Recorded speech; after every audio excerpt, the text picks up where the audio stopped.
Chairman, and other members of the Senate. Magandang hapon po sa inyo lahat.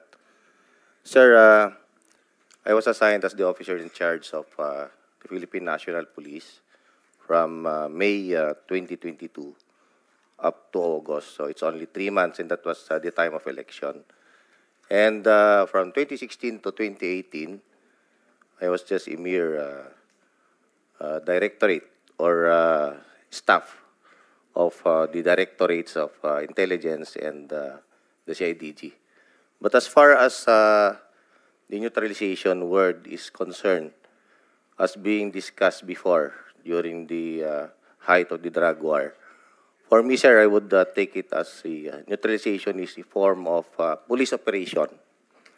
First, sir, is the voluntary surrender of the suspects of illegal drugs. That is one. And it could also be through the legal arrest of the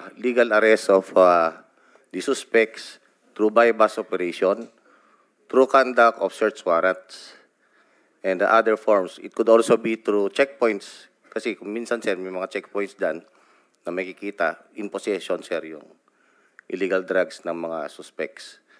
And it could also be, the word neutralization could also be the meaning, the killing of the suspect. So yun, sir.